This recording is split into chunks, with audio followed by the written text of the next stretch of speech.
Salam Guru Penggerak. Ki Hajar Dewantoro. Siapa ya tidak kenal beliau? Ya, beliau adalah Bapak Pendidikan Indonesia.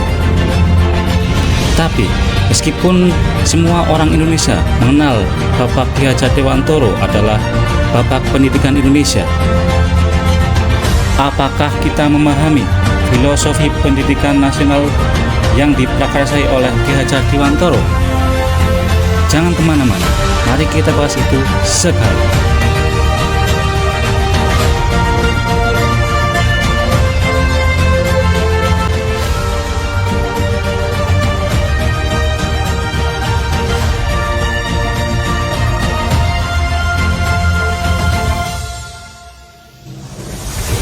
Ki Hajar Dewantoro membedakan konsep pendidikan dan pengajaran dalam konteks memahami tujuan dan makna pendidikan.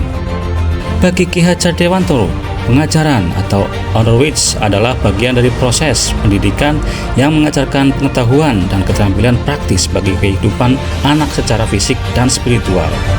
Sedangkan pendidikan atau upfeeding adalah proses yang memberikan arahan terhadap semua potensi yang dimiliki anak, sehingga mereka dapat mencapai tingkat keselamatan dan kebahagiaan yang optimal baik sebagai individu maupun sebagai anggota masyarakat. Menurut Ki Hajar Dewantoro, pendidikan dan pengajaran merupakan upaya persiapan dan penyediaan anak segala kepentingan hidup manusia baik dalam kehidupan bersosial maupun kehidupan berbudaya dalam arti yang paling luas.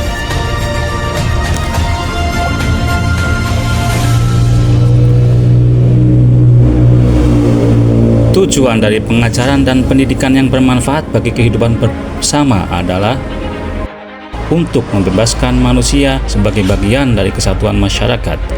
Manusia yang merdeka adalah mereka yang tidak bergantung secara lahiriah atau batiniah pada orang lain, melainkan bergantung pada kekuatan dan kemampuan diri sendiri.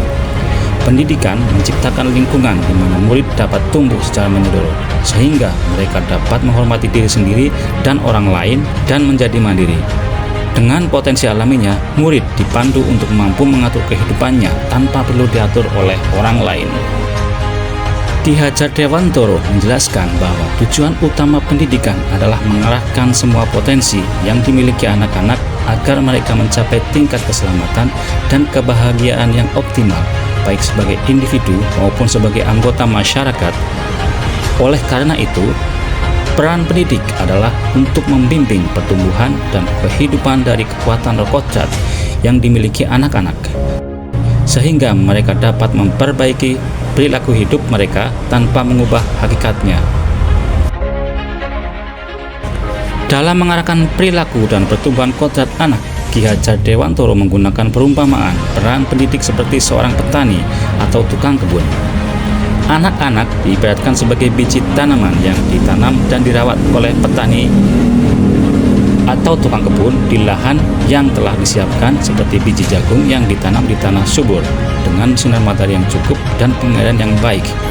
Walaupun biji jagung awalnya mungkin kurang berkualitas, namun dapat tumbuh dengan baik berkat perhatian dan perawatan dari petani. Sebaliknya, biji jagung yang berkualitas baik namun ditanam di tanah gersang dan tidak mendapat perawatan yang memadai mungkin tidak akan tumbuh optimal.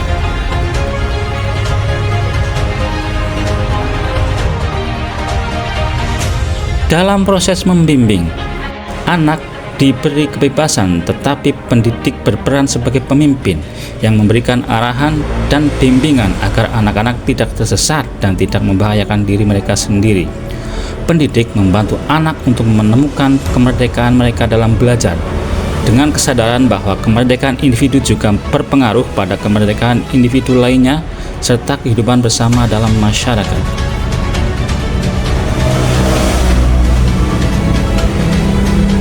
Ki Hajar Dewantoro juga mengingatkan para pendidik untuk tetap terbuka namun waspada terhadap perubahan zaman, dengan menggambarkan bahwa mencari hal-hal bermanfaat yang dapat memperkaya budaya lahir dan batin Indonesia lebih baik daripada sekedar meniru.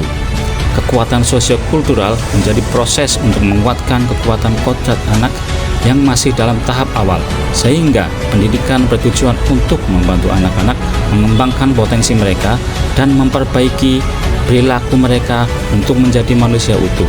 Dengan demikian, anak bukanlah kertas kosong yang bisa diisi sesuai keinginan orang dewasa, tapi individu yang harus dibimbing dengan penuh pengertian dan kebijaksanaan.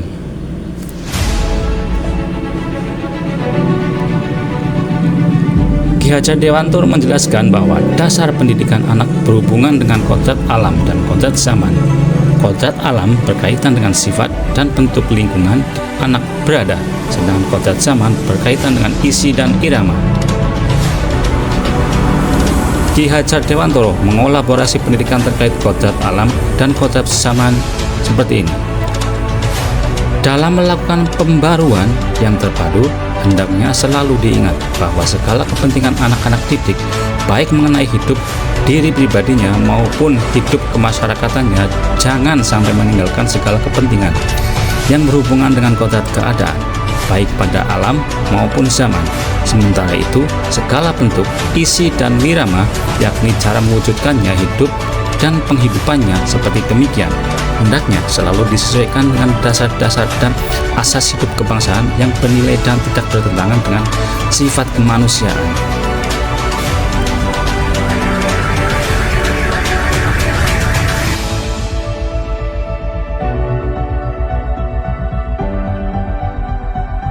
Ki Hajar Dewantoro ingin mengingatkan para pendidik bahwa pendidikan anak seharusnya mengarahkan mereka untuk mencapai potensi alami mereka sesuai dengan kondisi zaman.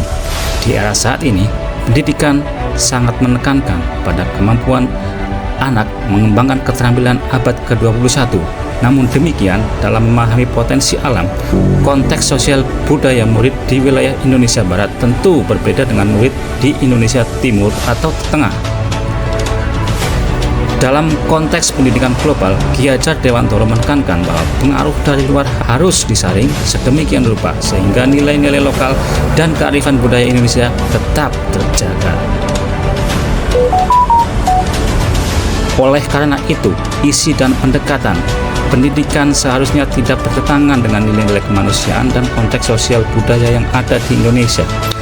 Kekuatan dari keberagaman sosial budaya Indonesia dapat menjadi fondasi untuk mengembangkan potensi alami anak-anak dalam menghadapi tantangan zaman.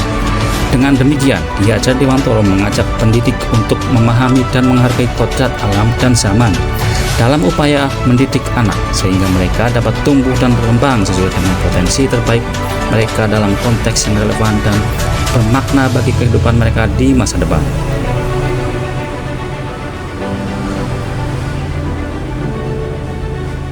Budi pekerti atau karakter merupakan hasil dari perpaduan antara gerak pikiran, perasaan, dan kehendak atau kemauan yang bersama-sama menciptakan energi atau tenaga.